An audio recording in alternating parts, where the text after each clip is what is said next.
समाचार अब तक, सत्य का साहस। नमस्कार, मैं नेहा। समाचार अब तक में आप सभी का स्वागत है। देखते हैं आज के कुछ मुख्य खबरें। एकूणच हे दोन समाजाविरुद्ध भांडण लावण्याची सुरुवात कोणी केली? आत्ताच्या महायुती सरकारने केलेली आहे। मग त्यामध्ये धनगरांना आदिवासीचं आरक्षण देतो म्हणण्याचा विषय असेल। आज जो धनगर समाज रस्त्यावर उतरलाय, किती वर्ष झालेत? 14 पासून आज 10 वर्ष 11 वर्ष झालेत।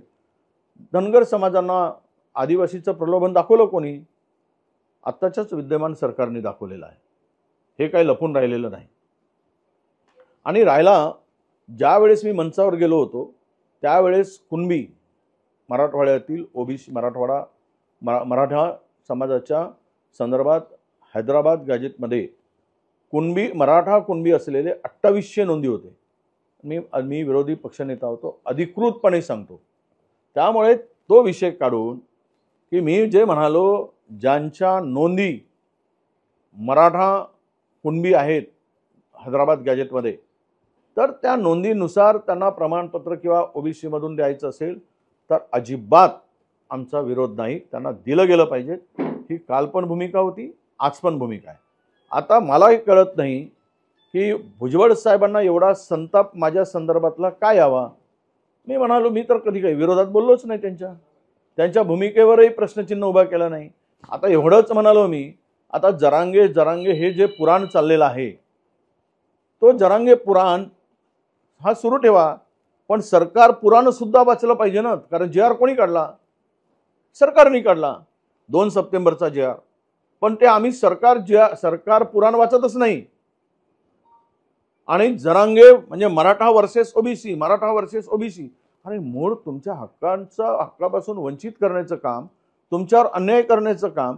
जसं ज्यावेळेस जरांगे पाटील त्यावेळेस तिथे दिले गेले, त्यावेळेस भुजबळ साहेब सुद्धा मंत्रिमंडळात आहेत ना। त्या ठिकाणी विखे पाटील जर जाऊन ते करू शकतात, तर कॅबिनेटमध्ये सुद्धा तो विरोध ते केले म्हणतात। मला आम्ही त्यांचं स्वागतच केलं।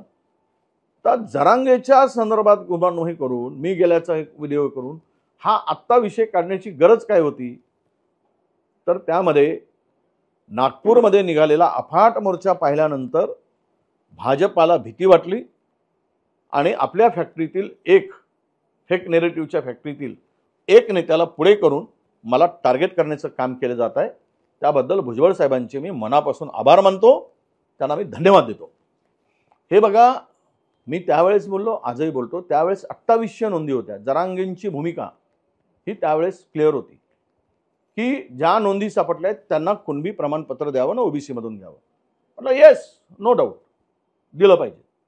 पण त्यांनी त्यानंतर आज जो जी आर निघाला आणि त्यानंतर त्याची व्याप्ती वाढवत गेली। मराठवाड्यातील सर्व मराठा समाजाला कुणबी प्रमाणपत्र दिलं पाहिजे, ओबीसी दिलं पाहिजे, ही त्यानंतर त्यांची भूमिका बदलली।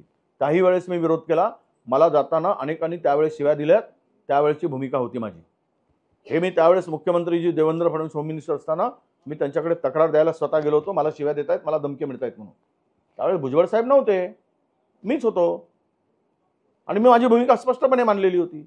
त्यानंतर त्यांनी पुन्हा सांगितलं की नाही, सर्व मराठा समाजांना ओबीसी प्रमाणपत्र दिलं पाहिजे आणि कुणबी प्रमाणपत्र दिलं पाहिजे। त्यावेळेस मी विरोध केला। स्वाभाविक आहे विरोध करणं।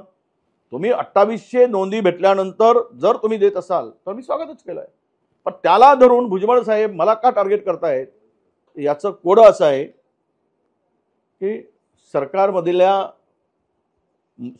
ते मंत्री आहेत, सरकारचं संरक्षण करून विरोधकांना टार्गेट करणं ही त्यांची भूमिका यातून मला दिसते आहे।